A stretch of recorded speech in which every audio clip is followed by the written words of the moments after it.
जय हिंद प्रतियोगी साथियों, मैं शिवान स्वागत करता हूं आपका आपके अपने चैनल द प्राइम स्टार में।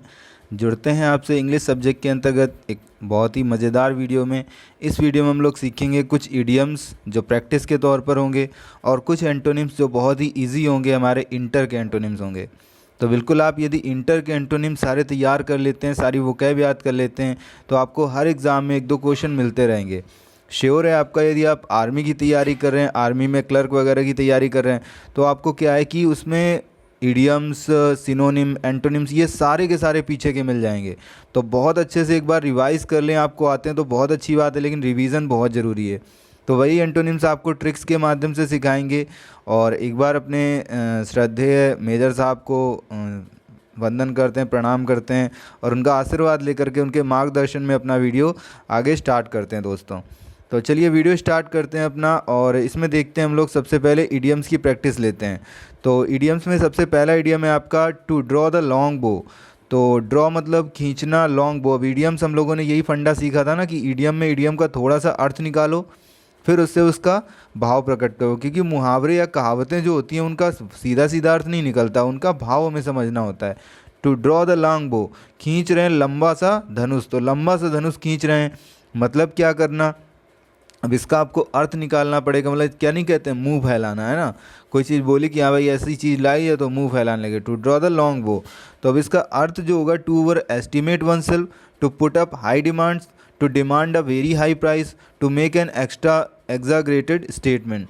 तो अभी आपका हो सकता है कई सारे ऑप्शन आपको कंफ्यूज करें। इसका सही आंसर है लंबा सा धनुष खींचना, मतलब किसी कथन को बढ़ा चढ़ा कर कहना। तो एक बढ़ा चढ़ा के, एक बहुत बड़े स्टेटमेंट वाला कहना, बहुत बड़े कथन कहना, बढ़ा चढ़ा कर कहना किसी कथन को, ये होता है ड्रॉ द लॉन्ग बो, मतलब लंबा सा धनुष खींचना, मुंह फाड़ना, है ना। तो ये मज़ेदार सा इडियम है। चलिए नेक्स्ट इडियम पर आते हैं, टू हिट द जैकपॉट। ये तो बहुत ईजी है और बहुत बार एग्जाम में आया हुआ है। हिट द जैकपॉट, जैकपॉट मतलब होता है लॉटरी। तो लॉटरी आपने हिट कर दी, क्या भैया लॉटरी हिट की तो एकदम से पैसे अचानक से आ जाएंगे ना। तो आंसर चेक करें, Gamble, make money unexpectedly, inherit money, become bankrupt. तो बैंकरप्ट मतलब क्या होता है आपको पता है ना, बैंकरप्ट मतलब दिवालिया, ऐसा व्यक्ति जो अपने कर्ज नहीं चुका पाता है। तो सही आंसर है आपका टू मेक मनी अनएक्सपेक्टेडली, अचानक से बहुत सारा धन बनाना, इसे कहते हैं हिट द जैकपॉट। कहते नहीं भैया इतना पैसा कहाँ से कमा रहे हो, क्या लॉटरी मार दी तुमने, क्या हिट द जैकपॉट कर दिया। तो ऐसा कुछ इडियम्स आप यदि डेली लाइफ में यूज़ करें तो आपको इडियम्स और अच्छे से याद हो जाएंगे। नेक्स्ट इडियम है आपका टॉल ऑर्डर। तो टॉल ऑर्डर मतलब बहुत लंबा आदेश। तो इसका सही answer simple, difficult, customary, too much. तो बहुत लंबा ऑर्डर मतलब जो बहुत ज़्यादा हो, बहुत अधिक हो। बहुत अधिक हो मतलब सही आंसर क्या हो जाएगा, टू मच, बहुत अधिक। नेक्स्ट इडियम है to drink like a fish, मछली की तरह पीना। ये कौन सा पीना होता है, क्या मछली को कभी पीते हुए देखा क्या। तो चलो देखते हैं भाई आंसर क्या बनेगा, to drink little, to drink alone, to be a drunkard, या to drink in the company of others. तो मछलियाँ कैसे पीती हैं, तो मछली क्या लगातार पानी में रहती भैया, जब चाहती होगी तब पीती होगी, दिन भर पीती होगी, रात भर पीती होगी। तो कुछ लोगों को अच्छा लग रहा होगा, कुछ लोगों को नहीं समझ आ रहा होगा। तो दिन रात पीती है, बहुत पीती है, बहुत बड़ी पियक्कड़ है भैया, सीधे सीधे समझ लो यार कि मछली कैसी है, बहुत पियक्कड़ है, दिन रात पानी में ही रहती है। वैसे ही क्या है आपका, तो सही आंसर हो जाएगा टू बी अ ड्रंकर्ड, बहुत बड़ा पियक्कड़ होना, to drink like a fish. तो बहुत बड़े पियक्कड़ को क्या कहेंगे, to be a drunkard. Next idiom है आपका to fight to the better end, bitter not better, it is bitter. तो to fight to the bitter end मतलब, बिटर मतलब होता है कड़वा या तीखा या खराब, खराब अंत के लिए लड़ना। तो खराब अंत के लिए वैसे कौन लड़ता है यार। तो चलो देख लेते हैं इसका अर्थ क्या है, आपका ऑप्शन कौन सा सही हो सकता है। To fight with poison tipped arrow, poison tipped arrow ये क्या है, मतलब कि जो जहर भरे हुए तीर की नोक, ऐसे ऐसे तीरों से लड़ना। To fight to the last point of the enemy position, to die fighting, to carry on a contest regardless to of consequences. तो कॉन्सिक्वेंसेज मतलब होता है परिणाम, और रिगार्डलेस मतलब बिना चिंता किए हुए, बिना लापरवाही, मतलब लापरवाही से। तो इसका सही आंसर आपका यही है, to carry on a contest regardless of consequences, परिणामों की चिंता किए बिना कॉन्टेस्ट करते रहना, प्रतिस्पर्धा करना, लड़ाई करना, झगड़ा करना है। To fight to the bitter end, तीखे या खराब एंड के लिए लड़ना, खराब अंत के लिए लड़ते रहना, मतलब बिना कोई परिणाम सोचे हुए लड़ते जा रहे हैं, लड़ते जा रहे हैं। तो आपका यही आंसर होता है to carry on a contest regardless of consequences. चलिए अब देखते हैं हम लोग अपने एंटोनिम्स। तो आपको काफ़ी एंटोनिम्स पढ़े हुए लग रहे होंगे, बहुत सारे आते भी होंगे, लेकिन चलो एक बार फिर से सीख लेते हैं, एक बार रिवाइज कर लेते हैं। जो नहीं आते हैं वो आप पक्के कर लें, क्योंकि ये आपको एग्जाम में श्योर मिलते रहेंगे। तो पहला वर्ड है आपका एब्सर्ड। तो एब्सर्ड वर्ड का यदि अर्थ क्लियर करना चाहें, कैसे क्लियर होगा? अब सर्दी हो रही है। हमारे दोस्त ने कहा यार अब तो सर्दी हो रही है। अरे यार कैसी बातें करते हैं यार, बिना मतलब बेकार की बातें। तो इतनी गर्मी पड़ रही है, पसीना निकल रहा है, अब कहाँ सर्दी हो रही है? तो एब्सर्ड मतलब होता है कैसी बातें जो अतार्किक बातें हों, बिल्कुल बेकार बातें हों, जो असत्य हों, सत्य से परे हों। तो एब्सर्ड, अब सर्दी हो रही है तो अतार्किक बात है, तो कोई तर्क की बात ही नहीं है। इसका अपोजिट क्या हो जाएगा? जो तर्क हो, रीज़न हो, रीजनेबल। एब्सर्ड का अपोजिट रीजनेबल। एक्विट। तो नेक्स्ट वर्ड एक्विट देखते हैं। क्या हो गया? किसी दोस्त ने मेरे क्विट कर लिया, कहने लगा अब यार हम तैयारी नहीं कर पाएंगे, अब माले बहुत हो गया है ना। तो एक्विट मतलब छोड़ दिया उसने, क्विट मतलब छोड़ दिया उसने। तो क्विट मतलब छोड़ देना, मतलब मुक्त कर देना, किसी को फ्री कर देना। तो वो फ्री हो गया, उस चीज़ से मुक्त हो गया, आज़ाद हो गया, एक्विट। तो इसका अपोजिट वर्ड क्या होता है? दोषी ठहराना, कन्विक्ट। तो एक्विट का अपोजिट कन्विक्ट। नेक्स्ट है आपका एम्बिगुअस। तो क्या हुआ यार? कहने लगे कि यार मैं बिग हूँ या यू तुम बिग हो। एम बिग या यू, मैं बिग या तुम। तो मैं बड़ा कि तुम बड़े, एक दूसरे से लड़ने लगे है ना। लेकिन स्पष्ट नहीं हुआ कौन बड़ा भैया, सब अपनी अपनी जगह क्या है, बड़े हैं, सब अपनी अपनी जगह छोटे हैं। तो ये स्पष्ट नहीं हो पाया। तो एम्बिगुअस मतलब होता है जो स्पष्ट ना हो, है ना, जो अस्पष्ट हो, गुप्त हो, छुपा हुआ हो। पिछले दिन हम लोगों ने बहुत सारे वोकैब इसके क्लियर किए थे, तो सिनोनिम याद करते चलें साथ में। तो एम्बिगुअस मतलब अस्पष्ट, संदिग्ध। तो इसका अपोजिट क्या हो जाएगा यार? क्लियर, जो एकदम स्पष्ट हो। नेक्स्ट है आपका एम्पल। तो एम्पल कैसे याद किया था? टेम्पल। हमारे देश में टेम्पल कितने हैं? बहुत सारे हैं। तो टेम्पल मतलब बहुत ज़्यादा, बहुत अधिक। तो एम्पल मतलब अधिकता या प्रचुरता। तो इसका अपोजिट क्या हो जाएगा? कमी, मतलब मीग्रे। मीग्रे वर्ड होता है MEGRE। अच्छा वर्ड है, याद रखेंगे इसको। तो एम्पल का अपोजिट मीग्रे। नेक्स्ट वर्ड है आपका आर्म। आर्म मतलब भुजा होती है, भुजाओं में क्या रखते हैं? हथियार रखते हैं। तो आर्म मतलब होता है सशस्त्र करना, किसी को शस्त्रीकरण करना, उसको शस्त्र देना, आर्म। तो सैनिक हमारे कैसे जाते हैं? आर्म में हथियार हथियार लाद के जाते हैं ना, इंसास लाद लेते हैं, AK-47 लाद लेते हैं, ये वो सब हथियार लेके जाते हैं। तो आर्म मतलब सशस्त्र होना। तो अपोजिट क्या हो जाएगा? डिसआर्म। तो आर्म का डिसआर्म। नेक्स्ट वर्ड है आपका एसेंट। तो सेंट मतलब क्या होती है? जो सुगंध होती है, इत्र होता है, तो उसकी महक एकदम क्या ऊपर को चढ़ती जाती है। तो एसेंट मतलब सेंट ऊपर को चढ़ती है, एसेंट मतलब ऊपर चढ़ना, ऊपर चढ़ना। तो अपोजिट क्या हो जाएगा? डिसेंट। सेंट उतर रही है तो फिर क्या है? नीचे उतरती जाएगी। तो एसेंट का डिसेंट। नेक्स्ट वर्ड है आपका एफुल। ओह, अरे कितना गंदा है, छी छी। तो एफुल, अरे छी छी, बहुत गंदा है। तो बहुत गंदा है मतलब जो बदसूरत हो, बेकार हो, भद्दा हो, एफुल। अपोजिट क्या हो जाएगा? बहुत सुंदर हो, है ना, सुंदर सुंदर, ब्यूटीफुल। तो एफुल का अपोजिट ब्यूटीफुल। नेक्स्ट वर्ड है आपका बैरन। तो जहाँ पे रेन बै नहीं होती है, बैर बैर है रेन का, रेन होती नहीं है, बारिश नहीं होती, तो वहाँ फसल वसल क्या होगी? होगी नहीं यार, बंजर हो जाएगा। तो बैरन मतलब क्या होता है? बंजर। तो इसका अपोजिट क्या हो जाएगा? जहाँ खूब फले फूले, है ना, फरे फूरे, फर्टिल, फर्टाइल, है ना। तो बैरन का अपोजिट फर्टाइल, बंजर तो उपजाऊ। नेक्स्ट वर्ड है आपका बारबरिक। तो जो था एक दोस्त, वो क्या है, बार बार यार पूछ रहा था कोई बात, बार बार फ़ोन कर रहा था कि असभ्य गंवार टाइप के हो क्या यार, बार बार कह रहे हो, बार बार करो, एक बार पूछ लो, एक बार कर लो, ठीक है।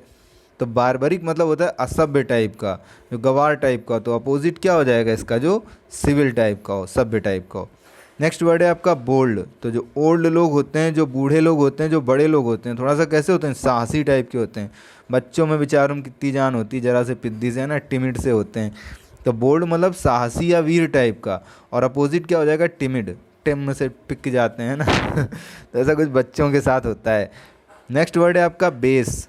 तो बेस मतलब बस करो यार, बहुत गंदा है यार, बहुत बेकार है ना।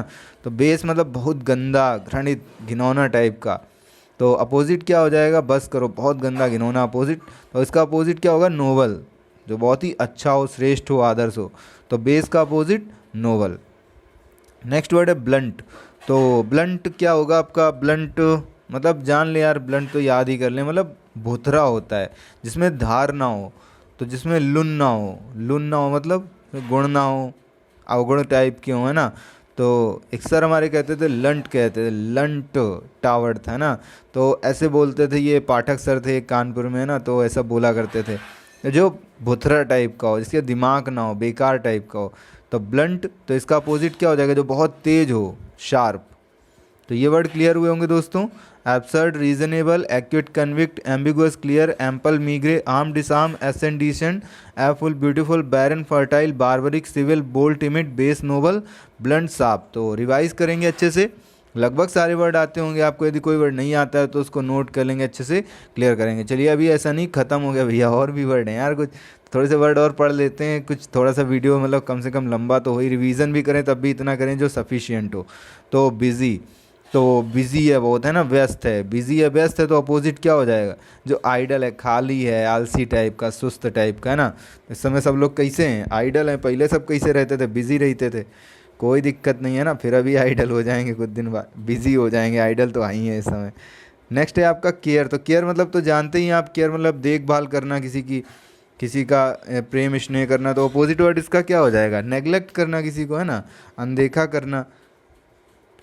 नेक्स्ट वर्ड है आपका चीयरफुल। तो एकदम फुल है, भर रखा है, चीयर कर रहे हैं, सब मज़ा कर रहे हैं, आनंद उठा रहे हैं, खुशी कर रहे हैं, मौज मना रहे हैं ना। तो चीयरफुल मतलब खुश होना, आनंद मनाना। तो अपोजिट वर्ड क्या हो जाएगा इसका, एकदम दुखी दुखी, है ना, ग्लूम। तो ग्लूमी वर्ड, चीयरफुल का अपोजिट ग्लूमी। नेक्स्ट वर्ड है आपका क्लोज। एक क्लोज मीन्स होता है बंद, एक क्लोज, क्लोज का मीन्स है आपका नज़दीक होना। तो नज़दीक होना, पास होना, अपोजिट वर्ड क्या हो जाएगा, दूर होना। फॉर, तो क्लोज का अपोजिट फॉर हो जाएगा। ये एफ ए आर है और वो एफ ओ आर होता है। फॉर मतलब के लिए, और ये फॉर एफ ए आर है ना, थोड़ा सा ध्यान रखिएगा, कंफ्यूज मत होना। कॉन्सियल, तो क्या किया उसका, कान सिल दिया। कान सिल दिया तो फिर क्या है, जो बाहर की चीज़ है, जो उसका छेद वेद था वो दिखना बंद हो जाएगा। तो कॉन्सियल मतलब जो कान है सिल दिया तो अंदर की चीज़ छुप जाएगी। छुप जाना, रहस्यमय होना, छुपा होना, गुप्त होना, है ना, कॉन्सियल वर्ड। अभी इससे पहले ही वर्ड पढ़ा था ना। तो कॉन्सियल, एम्बिगुअस, संदिग्ध। तो कॉन्सियल मतलब छिपा हुआ या गुप्त। तो अपोजिट वर्ड क्या होगा, इसका अपोजिट वर्ड होगा रिवील, मतलब किसी चीज़ को खोल देना, ओपन कर देना, रहस्य ओपन कर देना, रिवील। तो कॉन्सियल का अपोजिट रिवील हो जाएगा। नेक्स्ट वर्ड है कॉन्क्लूड। तो कोई किसी से पहली पूछी गई तो वो बता नहीं पा रहा था, उस चीज़ को ख़त्म नहीं कर पा रहा था, तो उसके दोस्त ने उसके कान में क्या दिया, एक क्लू दिया कि यार ये क्लू लो और इसकी पहली का अंत बता दो, इसको समाप्त करो। तो कॉन्क्लूड मतलब होता है कान में क्लू दिया और इस तरह पहली का अंत हुआ, समाप्त हुई। तो कॉन्क्लूड मतलब समाप्त करना, किसी चीज़ का अंत करना। तो अपोजिट वर्ड क्या हो जाएगा, प्रारंभ करना, मतलब बिगिन हो जाएगा।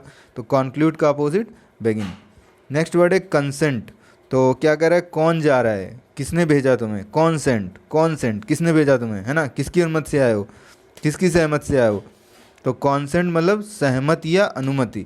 अपोजिट वर्ड क्या हो जाएगा, डिसेंट। तो उसको वापस भेज दिया, जब उसके पास सहमति नहीं थी या सहमति थी तो उसको डिसेंट, वापस भेज दिया। तो कंसेंट मतलब सहमति या फिर अनुमति, अपोजिट डिसेंट। नेक्स्ट वर्ड है कन्वर्ज। तो कन्वर्ज, कौन किसकी दिशा में चले हम लोग, कौन किसके पास चले, कहते वर के पास चलो। वर वधू होती है ना, शादी हो रही किसी की, तो किसके पास जाते हैं, सब दूल्हे की दिशा में जाते हैं। तो किसकी ओर, एक ही दिशा में, दूल्हे की ओर। तो कन्वर्ज मतलब होता है एक ही दिशा में, अभिमुख होना किसी के, कन्वर्ज। तो अपोजिट क्या हो जाएगा, डाइवर्ज। तो फिर क्या होता है, शादी वादी हो जाती है, सब रसगुल्ला वसगुल्ला खा के कहाँ जाते हैं, उन्हें घरों की ओर। तो डाइवर्ज हो जाते हैं, डाइव करके घर निकल जाते हैं। तो कन्वर्ज का अपोजिट डाइवर्ज। नेक्स्ट वर्ड है डेप्टर। तो डेप्टर और क्रेडिटर, तो ऐसी वर्ड होता है डेबिट एंड क्रेडिट, ये भी अपोजिट वर्ड होते हैं। तो मेरा एक दोस्त था, उसको बहुत दिन तक मैसेज आता रहता था, your account has been debited, your account has been credited. तो जब क्रेडिट होता था तो वो बड़ा खुश होता था, जब डेबिट होता था बड़ा दुखी होता था। एक दिन हमने उसको बताया भैया ये उल्टा होता है। डेप्ट मतलब क्या होता है, कर्ज लेना। डेप्ट मतलब कर्ज लेना। डेब, दे बे मतलब दे बे, है ना, दे बे और बे, दे बे, दे में बहुत अच्छे से क्लियर करना, बहुत कंफ्यूज करता है एग्जाम में ये वर्ड। तो दे बे मतलब दे मुझे, मतलब क्या है कि मुझे मिल रहा है, मतलब हम कर्ज ले रहे हैं, पैसा हमारे पास आ रहा है। तो डेबिट मतलब होता है पैसा आना, और क्रेडिट, क्रेडिट दे दिया किसी को, है ना। तो दे देना मतलब अपने पास से चला जाना। या डेप्टर मतलब होता है जो कर्ज लिए हुए ऋणी व्यक्ति हो, और क्रेडिटर मतलब होता है शाहूकार टाइप का। वैसे सुनने में तो वो अच्छा लगता है, लेकिन यदि डेबिट क्रेडिट हो रहा है पैसा, तो फिर डेबिट होना चाहिए, क्रेडिट होने में आपको देना पड़ता है, और डेबिट होने में पैसा आपके पास आता है। तो डेप्टर मतलब कर्जदार या ऋणी व्यक्ति, जबकि क्रेडिटर मतलब जो साहूकार दान देने वाला, जबकि डेबिट मतलब पैसा आना और क्रेडिट मतलब पैसा जाना। दोनों वर्ड बहुत ही अच्छे वर्ड हैं, याद रखेंगे आप लोग, अपोजिट वर्ड हैं एक दूसरे के। डेफिसिट, तो क्या हुआ भैया कि हमने कहा यार सिट, बैठने दो यार, सिट दे, जगह दे भाई, बैठने दे, जगह नहीं है, जगह की बहुत कमी है। उसने कहा भाई नहीं, जगह की बहुत कमी है, खड़े रहो तुम। तो क्या थी, सिट बैठने के लिए उससे कहा भाई जगह दे, लेकिन जगह कमी थी, कहाँ से देता। तो डेफिसिट मतलब होता है कमी। तो अपोजिट वर्ड क्या है, बहुत ज़्यादा हो किसी के पास, एकदम प्लस में हो चीज़ें, सर प्लस में हो, तो सर प्लस। डेफिसिट का opposite sir plus. Next word है डेसोलेट। तो आजकल कुछ देशों में क्या हो गया है, कुछ देशों में सब लेट हो गए हैं। लेट मतलब वो वाला लेट है ना, लेट मतलब एक होता है देर होना, एक लेट मतलब होता है निपट जाना, है ना। लेट मतलब स्वर्गीय। तो काफ़ी सारे लोग जैसे आपका इटली है, स्पेन है, सब क्या हो गए, स्वर्गीय हो गए। तो देशों में सब लेट हो गए, मर गए, मतलब निर्जन हो गए, वो देश उजाड़ टाइप के हो गए। सारे देशों में देख रहे हो ना, गलियां कैसी सुनसान वीरान पड़ी हुई हैं। तो डेसोलेट मतलब होता है उजाड़ टाइप का, सुनसान या वीरान टाइप का। सिनोनिम वर्ड, अब फिर क्या है, लोग वहाँ पे जाएंगे, अपनी आदतें फिर से स्टार्ट करेंगे, घूमने फिरने की हैबिट डालेंगे अपने अंदर, है ना। अभी तक तो सुनसान पड़ा हुआ, तो इनहैबिटेड होंगे, वो फिर से बसेंगे, तो फिर से हरा भरा होना, चहल पहल होना। तो इनहैबिटेड अपोजिट डेसोलेट, मतलब उजाड़ होना, निर्जन होना। नेक्स्ट वर्ड है डॉसिल। तो हमने कहा भैया ये सिल दो यार मेरा। तो कहता है ठीक है लाओ भाई सिलते हैं। तो लाओ सिल दें।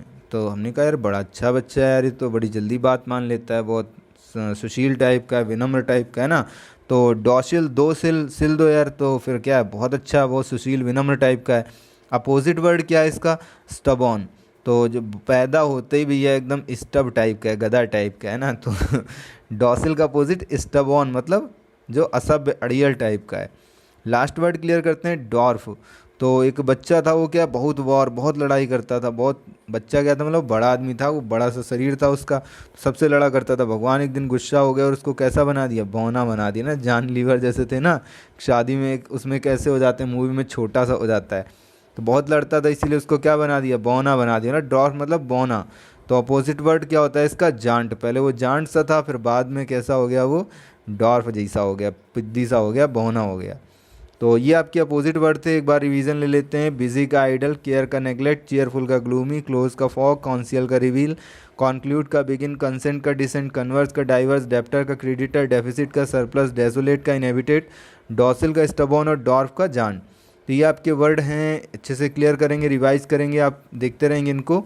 और वीडियो के एंड में क्या देख लिया जाए, एक मोटिवेशनल क्वेट देख लिया जाए। तो मोटिवेशनल क्वेट क्या करेगा, हमें मोटिवेट करेगा और हम और अच्छे से ज़्यादा मेहनत कर पाएंगे। एक नॉर्मल हमारी ज़िंदगी होती है, उदास निराश से ज़बरदस्ती पढ़ाई में लगे रहते हैं। एक होती है मेंटोस ज़िंदगी, मस्त वाली, है ना, जिसमें हम मनोरंजन करके, जैसे हम पढ़ाते हैं, वीडियो में पढ़ाते हैं, इतना टाइम देते हैं, लेकिन हमें ज़रा सी बोरिंग या थकान नहीं होती, क्योंकि हम मन से पढ़ाते हैं, हमारा मन लगता है इसमें। ऐसे ही आपका भी मन पढ़ाई में लगे तो आप थकान नहीं महसूस करेंगे, आप बहुत ज़्यादा पढ़ जाएंगे और बहुत जल्दी सिलेक्शन पा लेंगे। तो बिल्कुल इसी तरह से मन लगा के पढ़ना है। Some succeed because they are destine, some succeed because they are determined. तो कुछ लोग सफल होते हैं क्योंकि उनकी किस्मत में लिखा होता है सफल होना, लेकिन कुछ सफल होते हैं क्योंकि वो दृढ़ निश्चयी होते हैं, है ना। तो दो तरीक़ों से सफल हुआ जा सकता है, या तो आपकी किस्मत में सफल होना लिखा हो, या फिर आप दृढ़ निश्चय कर लें। तो बिल्कुल ये चीज़ है ना। तो यदि आप दृढ़ निश्चय कर लेते हैं तो आप ज़रूर सफल होंगे। हमारी आज दो दोस्तों से बात हुई, कल और आज में, दोनों बहुत ही बुरी परिस्थितियों में, बहुत ही ख़राब परिस्थितियों में, लेकिन वो दृढ़ निश्चयी हैं, तो श्योर उनको एक दिन सफलता मिलेगी। तो ये जो आपका कथन है, हेनरी वैन डाइक जी ने कहा, एक महान व्यक्ति हैं, तो बिल्कुल आप भी इसको फॉलो कर सकते हैं कि यदि आप दृढ़ निश्चयी हैं तो फिर कितनी भी समस्याएं, आप सफल ज़रूर होंगे। जय हिंद साथियों।